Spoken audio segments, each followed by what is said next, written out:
This is the world famous Blue Horizon. Everybody came through here and fought. Last time I was here, my uncle 40, Troy Fletcher, he fought Chucky T. Chavorsky. He wound up losing that fight, mind you. But that's the last time I was here, man. My dad fought here, Anthony fought here. All the good boxers, great boxers from Philadelphia fought here. I think you had to come through this place in order to prove yourself that you was a great Philadelphia fighter. People might say otherwise, but this is legendary right here. This Blue Horizon is legendary. Blue Horizon is the best place in the world to watch a fight. The Mecca of Philly. The Blue Horizon was a home run.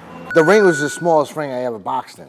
Anybody that was anybody fought there. A little bit more than a minute left in round 2 of a 10-rounder at the Blue Horizon Club, Philadelphia, on the fight of the week. Hayward, as you can see, likes to get in and trade.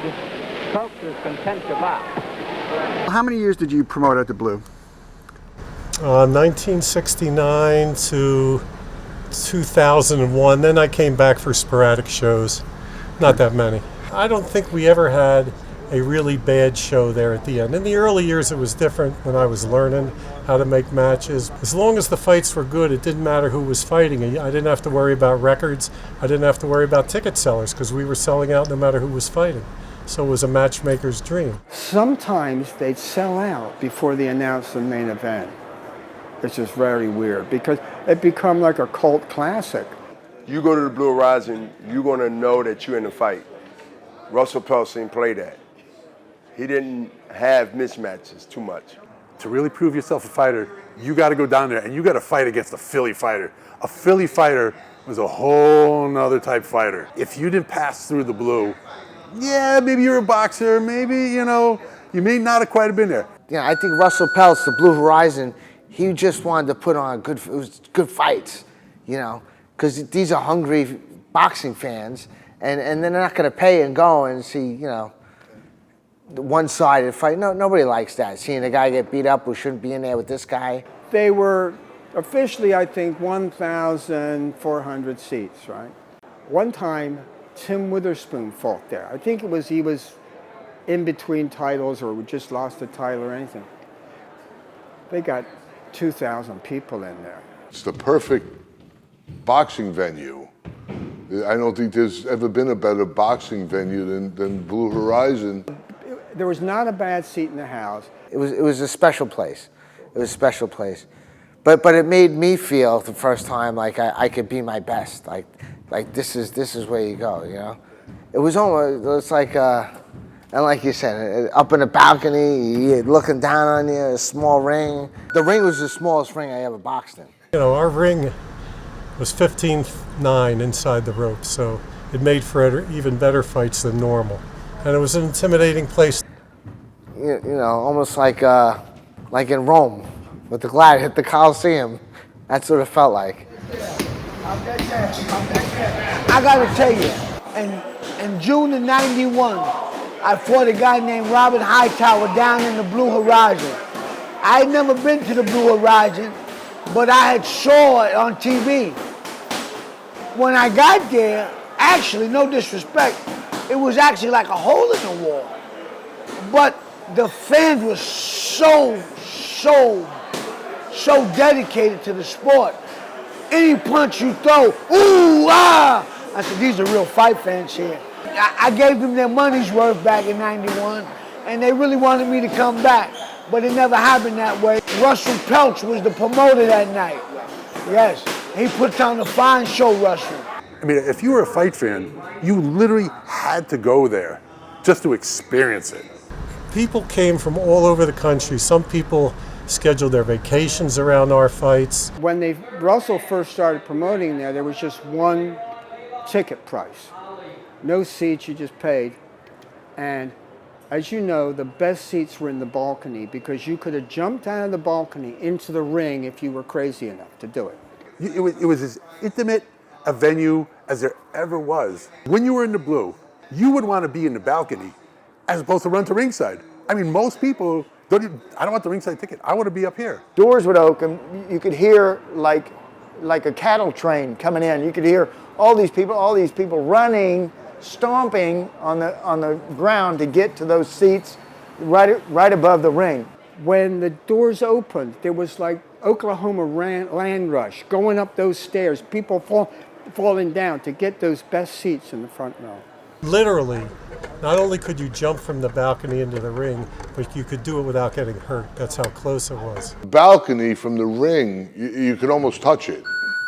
That's how close. So if you're sitting in the balcony, I mean, you're looking right at the fight. You're almost in there with the fighters. Like in the old days, people wanted to fight at Madison Square Garden.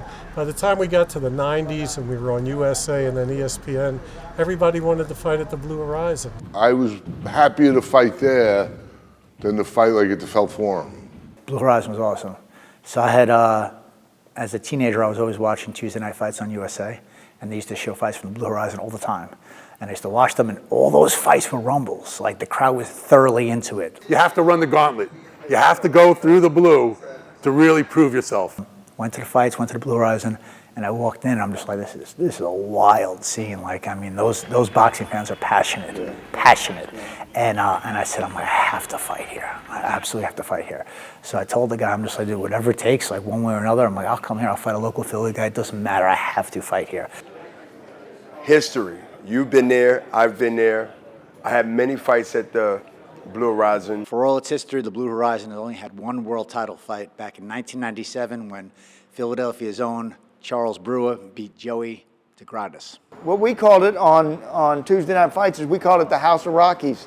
Everybody in there is a Rocky. They're all, they've all got the dream. They got the music playing. So for Tuesday Night Fights, the Blue Horizon was a home run.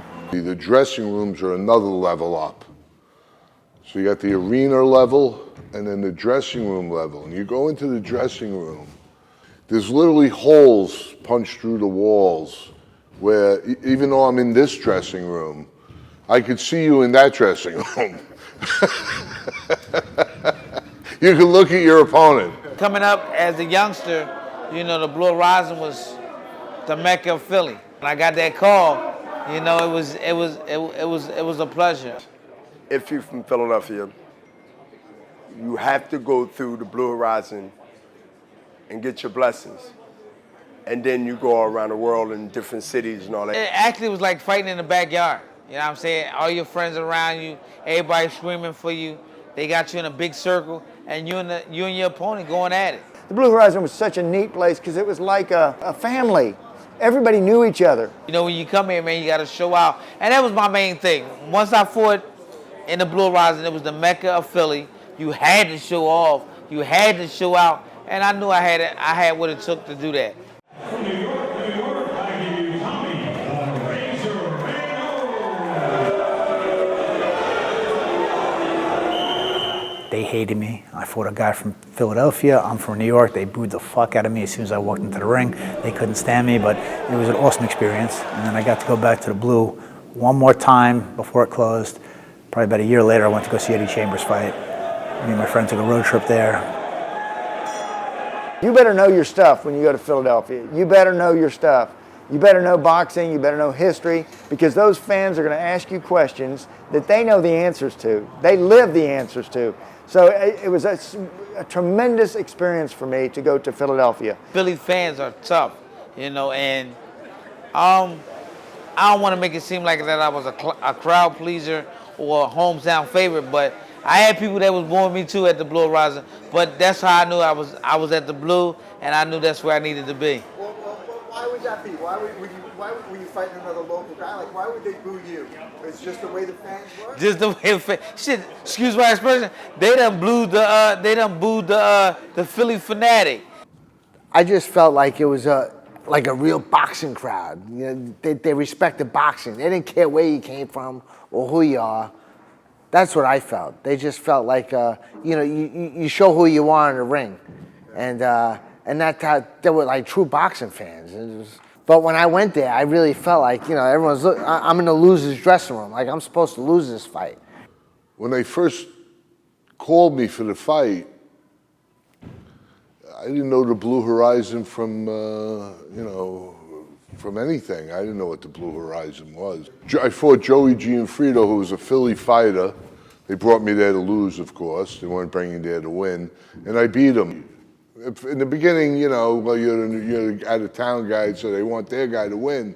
But once you take over, it was like they didn't care who was winning. They just watched a good fight, and whoever was winning, that's who they were cheering for.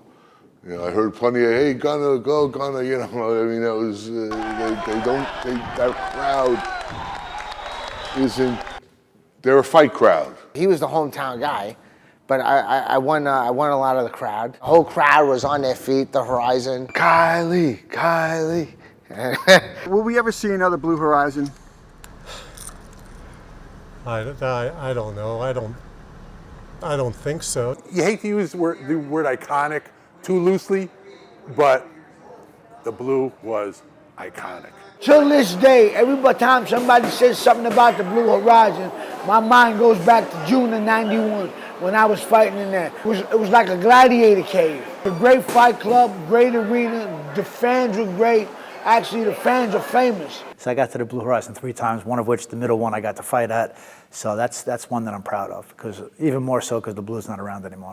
Back in 2021, the Blue had already been abandoned. I was in the Philadelphia area, and I wanted to, take a look at the old building. So I took a cab over to the Blue Horizon, and I just photographed the outside of the building. I couldn't get in, obviously. It's locked up, but I took a peek in the window. I snapped some pictures, the lobby. I mean, the place is destroyed, and it's a shame. It's a very sad sight to see. I ride past the Blue Horizon because I take Broad Street. It's like one of the major arteries, right, in Philly. And it's right there. It's still there. Everything has been built around it. Temple just built a nice dormitory there for kids, right? And I'm assuming that one of the developers is going to do something with it. And it's not going to be boxes. It's probably going to be condos. Now it's just a shell, and I mourn its passing. It was a special place.